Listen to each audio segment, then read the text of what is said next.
Be ready. 5 seconds.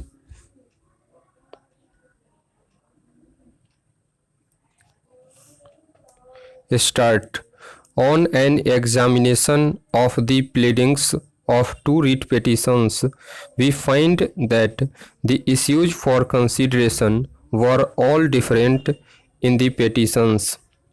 In the first petition, relief was sought under the Contract Labour Act 1970 for abolition of contract labour system in the operation of canteen in the marketing establishment of IOC and for absorbing the canteen workers as employees of IOC.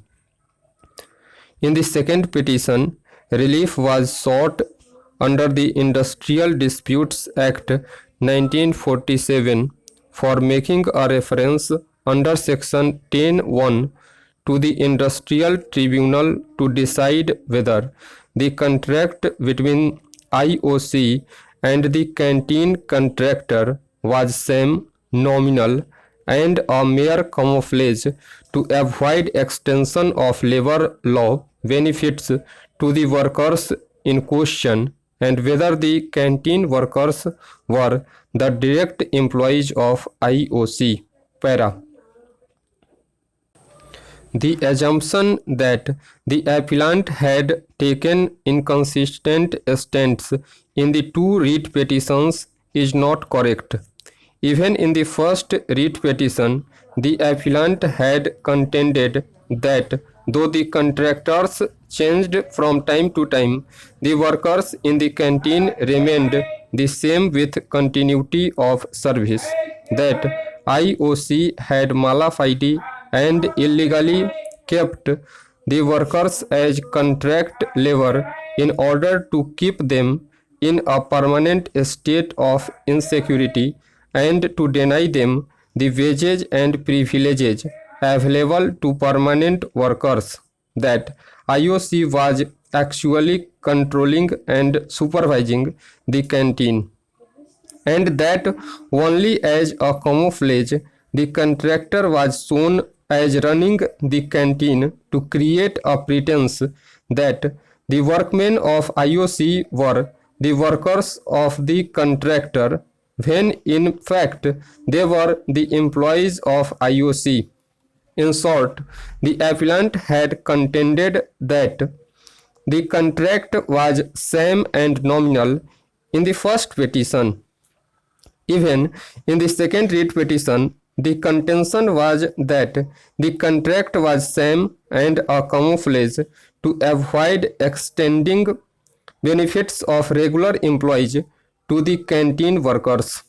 Therefore, the High Court committed a serious error in assuming that in the first writ petition, the appellant had conceded that the contract between the IOC and the canteen contractor was valid and genuine, and that in the second writ petition, the appellant had taken a contrary stand, that the contract was same and a camouflage.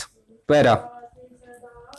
The stand of the appellant and the workers was always consistent, but before the decision of a constitution bench of this court in Steel Authority of India Limited versus National Union Waterfront Workers 2001 within bracket 7 SCC 1, it was thought that the appropriate relief available was to seek an investigation and abolition of contract labor and consequently seek absorption.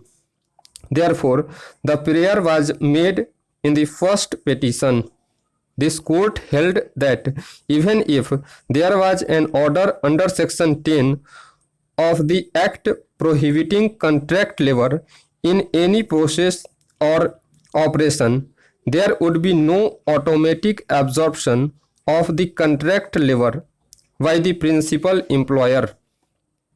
It was also held that it is always open to the contract labor to urge that the contract was same and nominal by raising an industrial dispute, and such dispute will have to be decided by the industrial adjudicator and not by the High Court.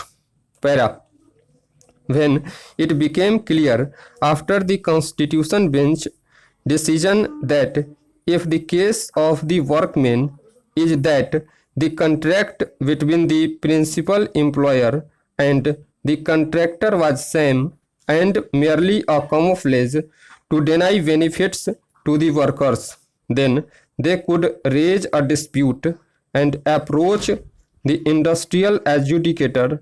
The appellant sought a reference of the dispute to the industrial adjudicator, and hence such a reference was refused. Rightly approached the High Court by way of second writ petition. This means that the appellant had prayed for a particular relief in the first writ petition.